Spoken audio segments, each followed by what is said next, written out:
Hi guys, welcome to lesson 3 of symbol healing.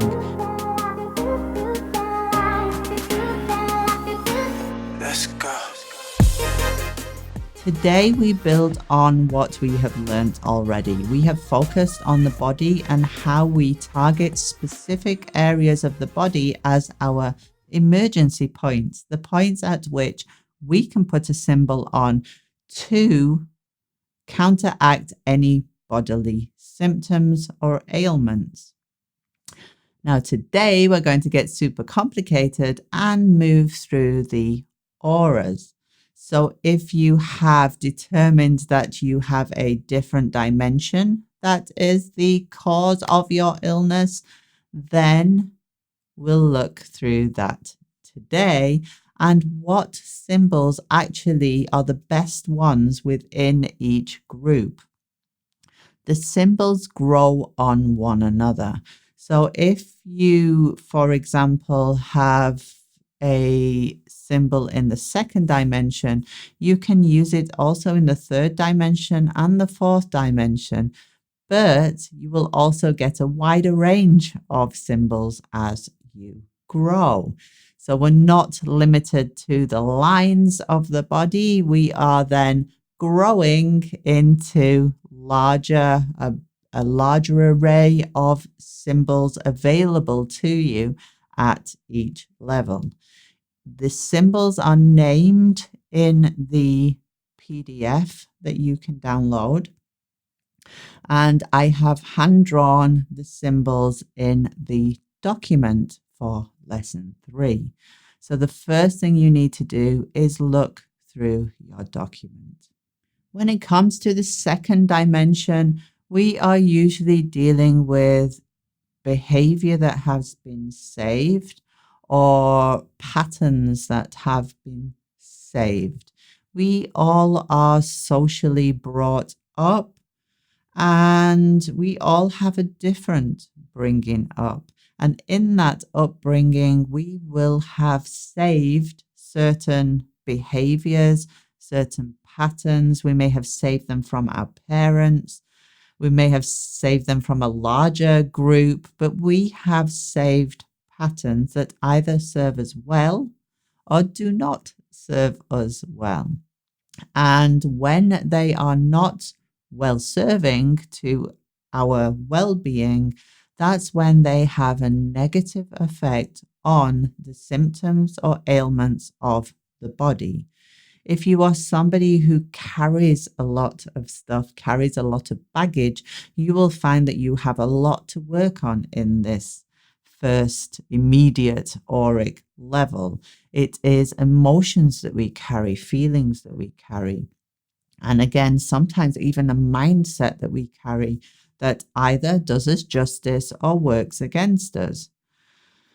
The symbols for the second dimension are a step further from our lines. And as you go through the document, print out, make your own little symbol healing cards if you can. And keep a rundown of which symbol is which. All you need to know is the name of the symbol and what it looks like. You do not need to immediately understand what that symbol actually does. You just need to accept that it does. And if your pendulum or other dowsing tool has told you to use it, just use it, because that's the advice you have been given. If you are in my Peeps of the Four Winds group on Facebook or my Psychic Development group, you will know that I have a few favorite symbols. For example, the cosmic caterpillar. The cosmic caterpillar is super effective. I know so many people that it has actually transformed the life of. I also really love the God inside and out. Whether you believe in God or not, that's the name of the symbol. The cosmic caterpillar actually is made up of 5 God of inside and out. It is a symbol that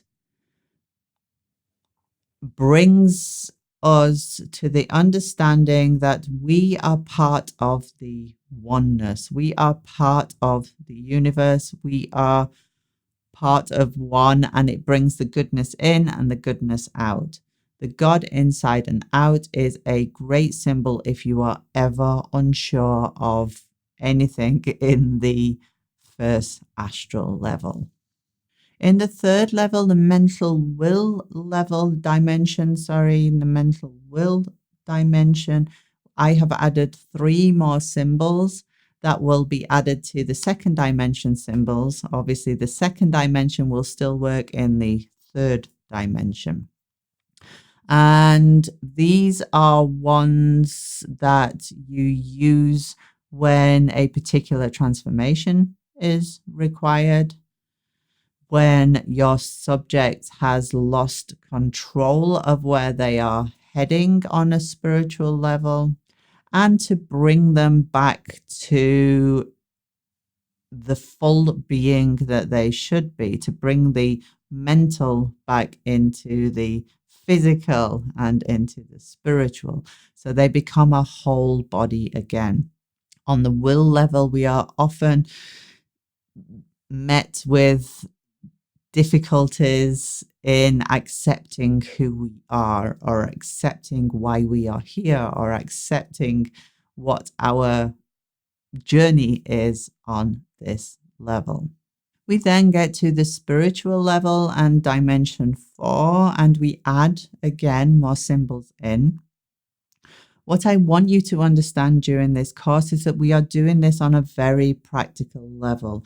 If you want to learn more about the auric levels, then a course on that would be your way forward, or even my psychic development course, for example.